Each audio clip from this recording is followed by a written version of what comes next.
Assalamualaikum warahmatullahi wabarakatuh adik-adik. Berjumpa lagi dengan saya Ibu Sesa dalam mata kuliah Teknologi Sediaan Liquid.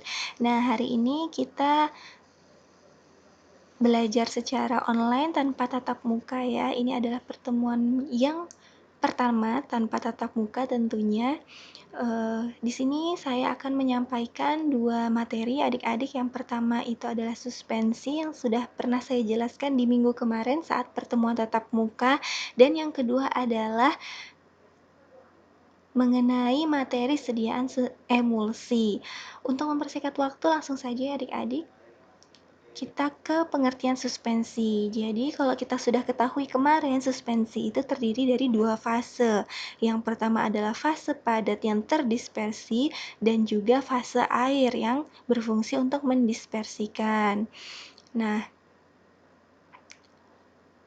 karena dia terdiri dari dua fase adik-adik, maka biasanya terdapat bahan yang berfungsi untuk menjaga stabilitas dari kedua fase itu ya. Biasanya disebut dengan suspending agent atau bahan pensuspensi. Nah, suspensi ini terdiri ya dari beberapa jenis ya.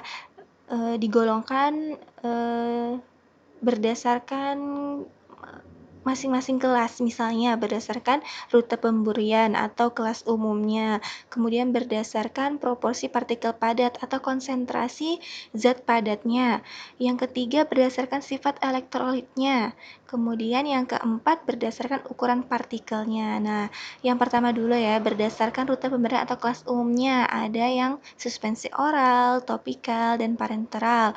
Kalau yang berdasarkan konsentrasi partikel padatnya atau jumlah zat partikel padatnya itu ada yang encer dan kental. Kalau yang encer itu konsentrasi zat padatnya sekitar 2-10%. Kalau kental ya jumlah zat padatnya cukup banyak ya, makanya dia membentuk suspensi yang kental yaitu 50%.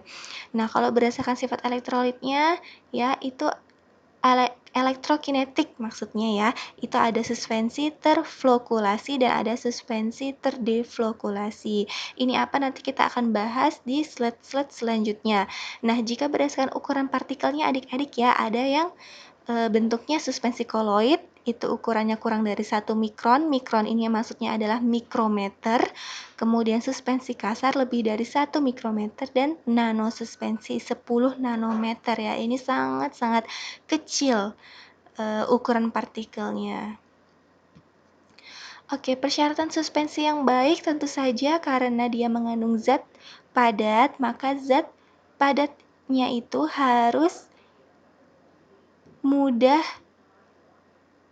ya terdispersi. Kemudian dia ukurannya harus halus atau kecil dan lambat mengendap. Jadi partikel padatnya itu mudah terdispersi tetapi lambat mengendap. Nah, kemudian ketika dikocok ya, dia itu harus segera terdispersi agar mudah homogen ya ketika digunakan. Kemudian yang selanjutnya dapat mengandung zat dan bahan yang menjamin stabilitas suspensi atau tadi ya suspending agent. Kemudian kekentalannya ya adik-adik tidak boleh terlalu tinggi supaya mudah dikocok maupun mudah dituang. Selanjutnya persyaratan suspensi dia harus sedemikian rupa sehingga ukuran partikelnya tetap konstan untuk jangka waktu penyimpanan lama, sehingga dia suspensi ini harus dibuat stabil ya, sehingga ketika suspensi ini stabil maka ukuran partikelnya itu tetap konstan atau tidak membentuk partikel yang lebih besar ukurannya, saling berinteraksi, saling misalnya antara zat partikel padatnya itu ya saling tarik-menarik sehingga membentuk flokulasi atau globul yang memperbesar ukuran partikelnya. Nah, itu tidak baik ya bagi suspensi sehingga ukuran partikelnya harus konstan dan dia stabil dalam jangka penyimpanan lama. Oke, selanjutnya keuntungan dan kerugian suspensi. Yang pertama keuntungan ya, tentu saja karena dia adalah sediaan liquida atau cair, maka mudah ya digunakan untuk pasien-pasien yang sulit menelan seperti anak-anak, orang tua. Kemudian homogenitasnya tinggi ya tadi ketika suspensi itu sesuai dengan persyaratannya, seperti viskositasnya tidak terlalu tinggi, mudah terdispersi, dia akan sediaannya itu akan lebih mudah homogen. Kemudian ya lebih mudah terabsorpsi ya daripada sediaan yang padat seperti tablet atau kapsul, karena bentuknya cair sehingga ketika masuk ke dalam lambung dia segera terabsorpsi ya, tidak harus melewati fase penghancuran atau pembubaran dulu. Dia karena partikelnya halus tadi ya, jadi langsung terabsorpsi. Kemudian kontak antara zat aktif dan saluran cerna meningkat. Ini seperti pernah saya gambarkan ya, lambung, kemudian ketika dimasuki oleh atau kontak dengan suspensi, karena suspensi itu bentuknya cair, dia menyebar di permukaan dinding dari lambung ya. Karena partikelnya halus, dia mudah terdispersi juga di dalam cairan lambung, sehingga luas permukaan kontak dengan lambungnya itu semakin meningkat, sehingga absorpsinya juga cepat tadi ya. Kemudian dapat menutupi rasa tidak enak atau pahit ya, karena ini di dalam formulasi suspensi kita bisa menambahkan perasa, flavor ya, ataupun pemanis ya. Kemudian mengurangi penguraian zat aktif yang tidak stabil dalam air ya. Kalau kita tahu suspensi ini biasanya diformulasikan untuk zat aktif ya atau bahan obat yang tidak larut dalam air. Nah, kerugiannya dia kestabilannya rendah tadi ya, ketika jangka penyimpanan tertentu, misalnya suspending agentnya sudah bekerjanya tidak sebaik waktu pertama kali diformulasikan, sehingga dia mudah tidak stabil, misalnya karena temperatur, misalnya seperti itu ya, karena guncangan dan lain sebagainya. Nah, ketika dalam penyimpanan ya, suspensi itu membentuk caking ya, dia akan sulit terdispersi kembali, karena caking ini dia mengeras dia mengendap dan mengeras ya di bawah gitu, sehingga akan sulit dikocok kembali begitu, sehingga homogenitasnya akan menurun. Nah, kadang-kadang alirannya atau viskositasnya itu menyebabkan suspensi ini sukar dituang ya, sehingga tadi viskositasnya harus ideal, harus baik. Kemudian ketetapan dosis lebih rendah dibandingkan bentuk sediaan larutan. Maksudnya adalah kalau sediaan larutan seperti sirup dan eliksir itu dosisnya itu bisa besar begitu ya. Tapi kalau suspensi, karena tadi ya zat padatnya itu kan zat aktifnya ya, dia itu terbatas dengan konsentrasi tertentu ya tadi ya, yang kental itu tidak boleh lebih dari 50% zat padatnya. Nah, tadi sehingga makanya ketetapan dosisnya itu lebih rendah dibandingkan dengan sediaan larutan seperti sirup ataupun eliksir. Nah, ketika pada saat penyimpanan juga dapat mengubah sistem dispersinya ya, karena suhu misalnya. Kemudian dia kurang praktis karena ketika diminum harus dikocok terlebih dahulu, karena biasanya pasien ini kan suka lupa ya untuk mengocok terlebih dahulu. Oleh karena itu biasanya di etiketnya ditulis ya, harus dikocok begitu. Oke. Selanjutnya faktor-faktor yang mempengaruhi stabilitas suspensi ada 4 ya adik-adik, ada ukuran partikel ya. Kemudian ada viskositas, kemudian ada interaksi antar partikel, dan kadar partikelnya atau konsentrasi partikel terdispersi atau konsentrasi partikel padatannya. Nah, seperti yang sudah saya jelaskan minggu kemarin ya, ukuran partikel ini akan mempengaruhi. Semakin kecil ukuran partikelnya, semakin halus dia, semakin stabil suspensinya. Nah, untuk kekentalan atau viskositas ya, dia tidak boleh terlalu tinggi ataupun tidak boleh terlalu rendah ya, seperti yang saya jelaskan kemarin. Kalau terlalu tinggi dia akan sulit untuk dituangkan, tetapi ketika viskositasnya terlalu rendah ya, maka partikelnya akan sulit berinteraksi ya, akan sulit dihomogenkan gitu.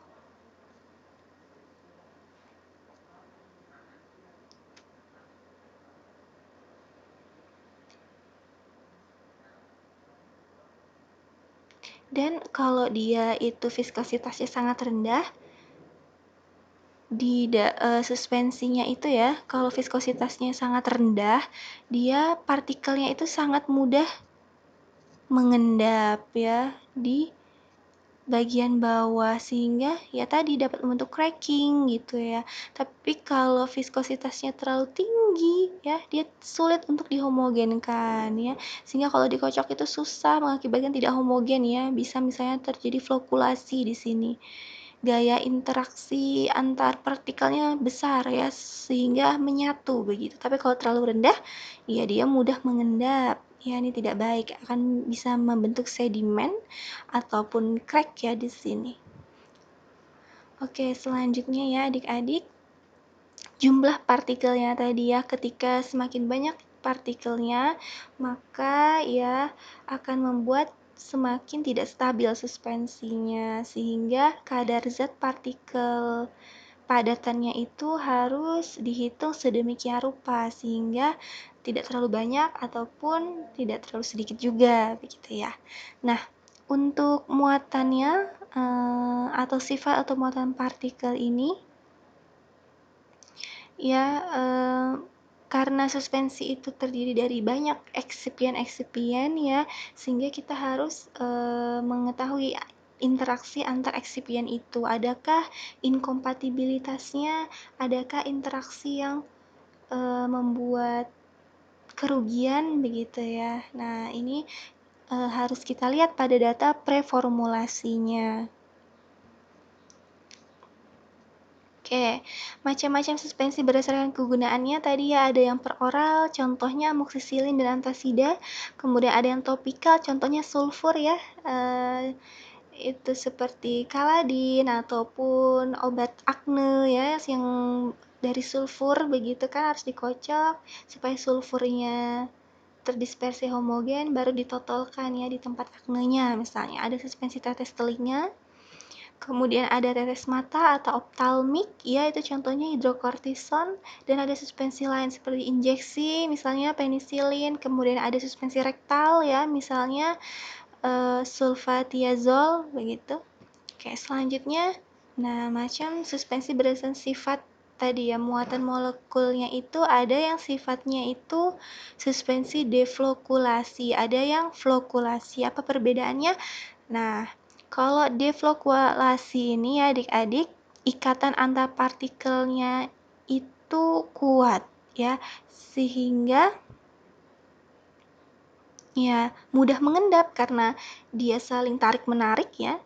Suatu zat kalau dia saling tarik-menarik ya, dia akan mudah berdempetan dan mudah mengendap begitu ya. Nah, tetapi keuntungannya dengan sistem deflokulasi ini dia mudah terdispersi kembali dan tidak mudah membentuk caking. Tetapi kalau flokulasi ini kebalikannya ya, ikatan antar partikelnya itu lemah sehingga mengendapnya itu secara perlahan-lahan tetapi sulit terdispersikan kembali dan membentuk caking begitu ya. Nah, ini ya. Sehingga flokulasi ini cepat membentuk sedimen ya, tetapi wujudnya itu kurang baik ya. Nah, kalau deflokulasi sedimentasinya itu atau pengendapannya itu lambat. Nah, tetapi wujudnya bagus. Nah, sehingga untuk membuat suspensi yang baik itu kita harus menggunakan kombinasi sistem keduanya, yaitu floculation dan defloculation supaya memperoleh ini ya, suspensi yang mudah terdispersi, lambat mengendap dan tidak mudah cracking dan wujudnya bagus. Nah, cara pembuatan suspensi ada dua metode ya, seperti sudah adik-adik praktikumkan. Yang pertama metode dispersi ya.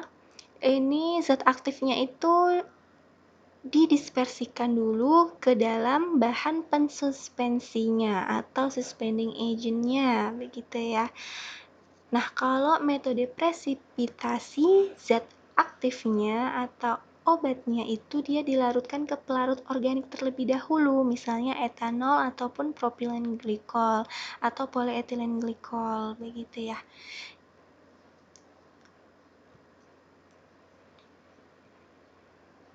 Oke, selanjutnya adalah formulasi sediaan suspensi.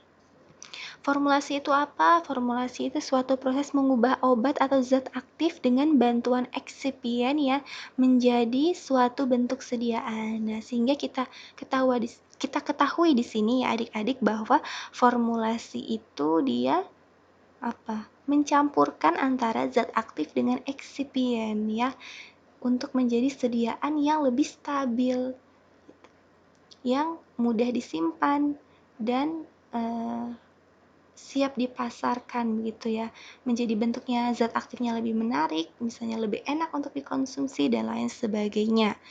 Nah, obat dicampur dengan eksipien pasti ada metode atau cara pembuatannya atau cara mencampurkannya begitu ya untuk menjadi bentuk sediaan yang baik gitu ya.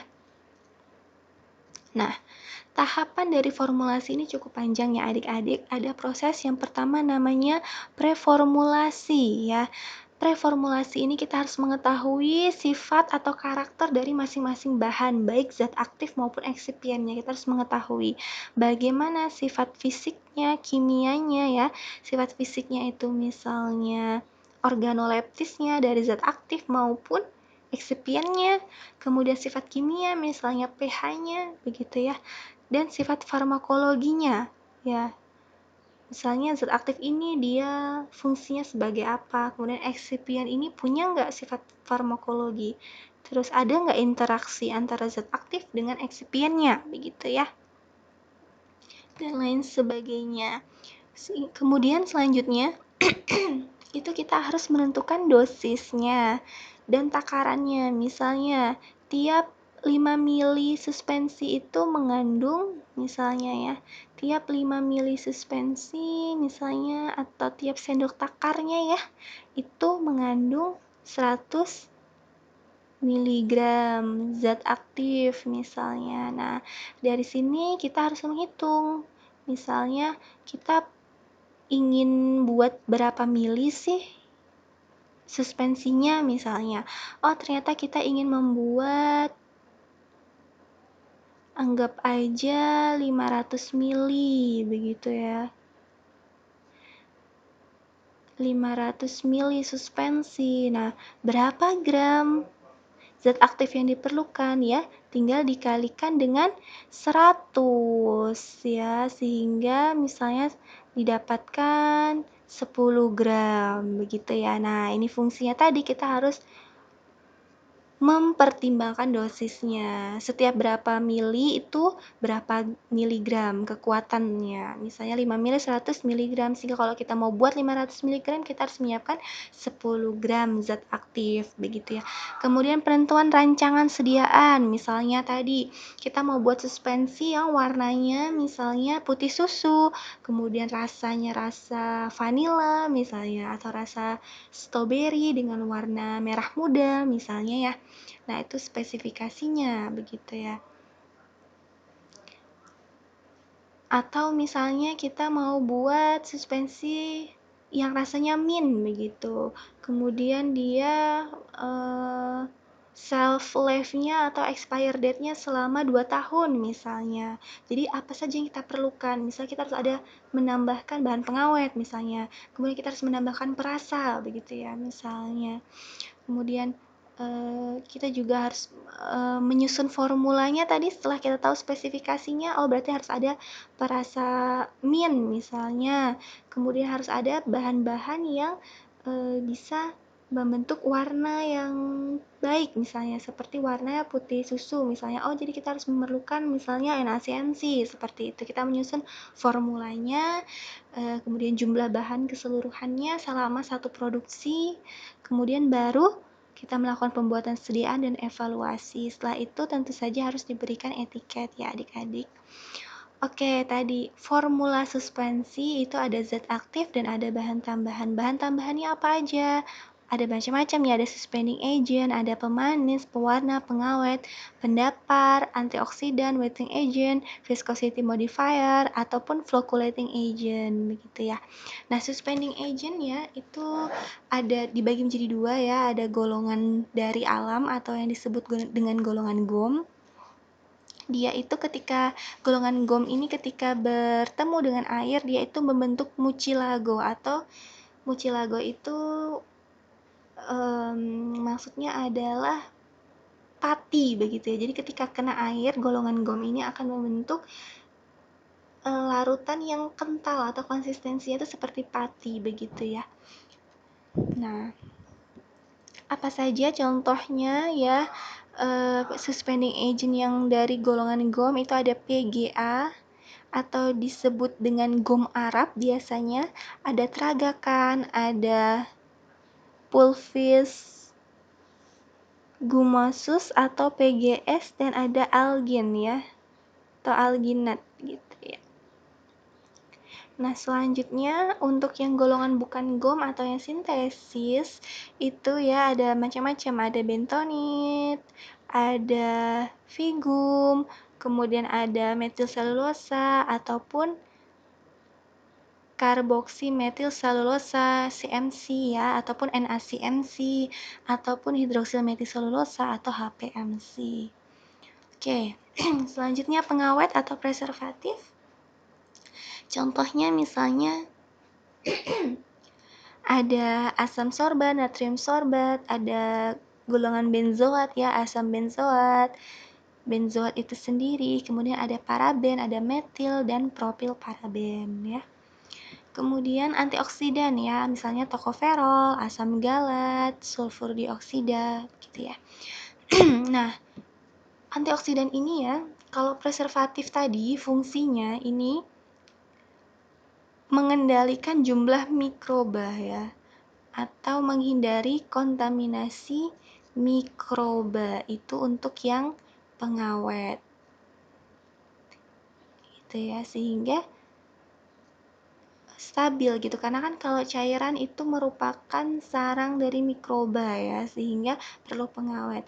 Tapi kalau antioksidan fungsinya ya mencegah oksidasi ya, atau mencegah perubahan organoleptis dari si suspensinya ya. Berbeda tadi dengan pengawet. Kalau pengawet itu menurunkan atau menjaga jumlah mikroba atau antimikroba, kalau antioksidan itu mencegah perubahan warna rasa bau ya dari sediaan, atau mencegah oksidasi oleh udara begitu ya.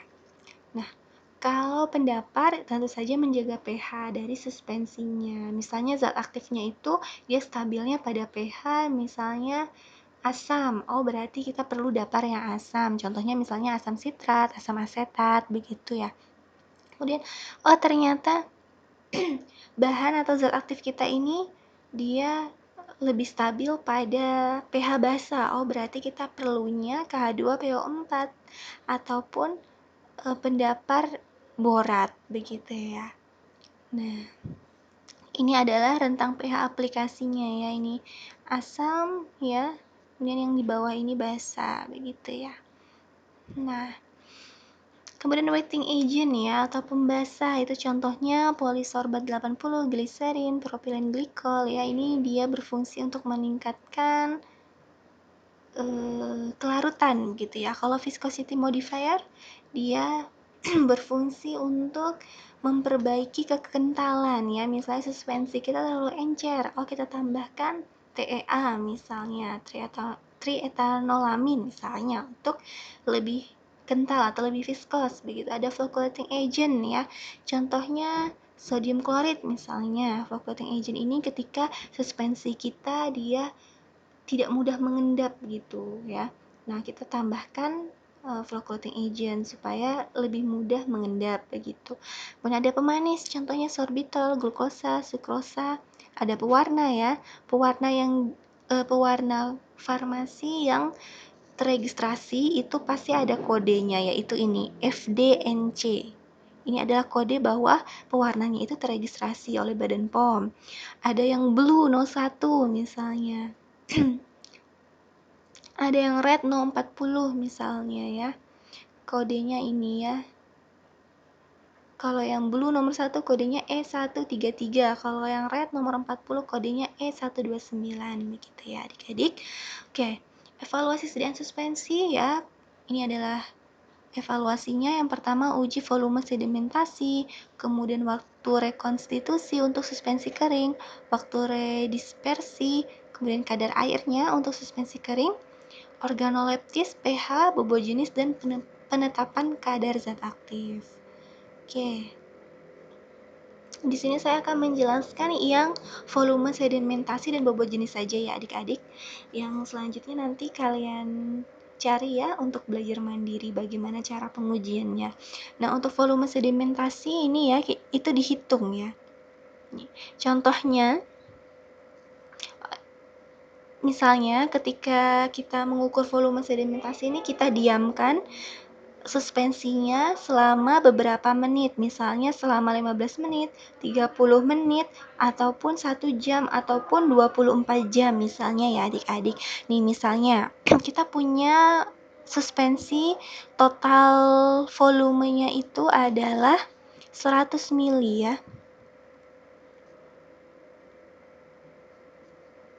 Nah, totalnya 100 mili. Oke. Kemudian ketika diendapkan selama misalnya 24 jam, itu terbentuk volume sedimentasi. Misalnya 10 mili volume sedimentasinya. Nah, ini volume awalnya ini disebut dengan V0. Kemudian volume sedimennya itu VU gitu ya. Sehingga volume sedimentasinya itu disimbolkan dengan F ya, sama dengan 10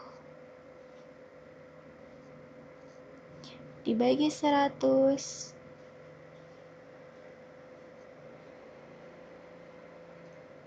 dikali dengan 100. Sehingga berapa?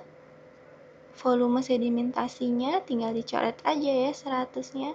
Kita coret 10. Nah, ini tidak ada satuannya ya. Volume sedimentasi ya 10 gini aja ya. Oke. Untuk yang bobot jenis ya, biasanya menggunakan piknometer ya.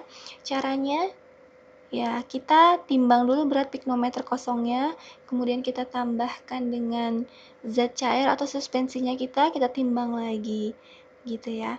Nah, kemudian kita masukkan ke dalam rumus. Yang pertama kita harus mencari kerapatan suspensinya dulu ya. Karena kan tidak diketahui kerapatan suspensinya bagaimana mencarinya.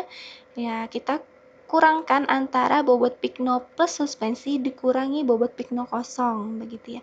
Contohnya, bobot pikno plus suspensi itu bobotnya 50 misalnya ya.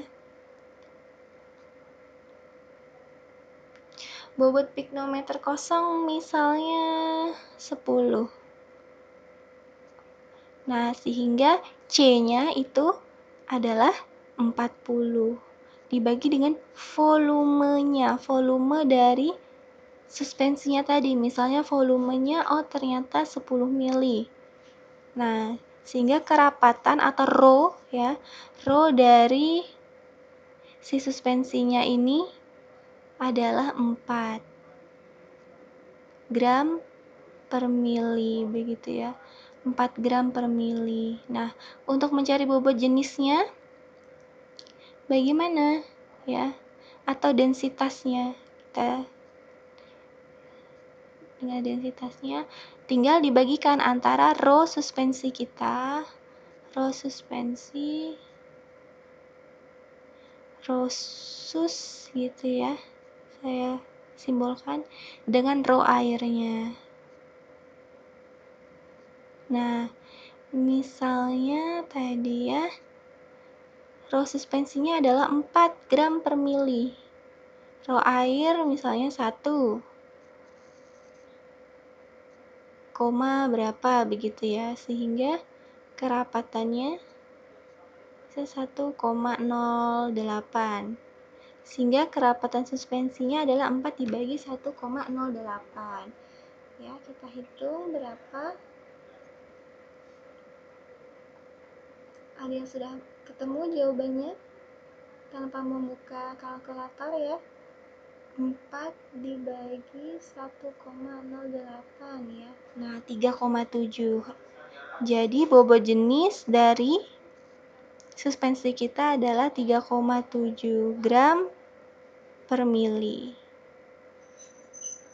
Begitu ya. Oke, sampai di sini ya untuk pembahasan suspensi. Nanti kita akan lanjut ke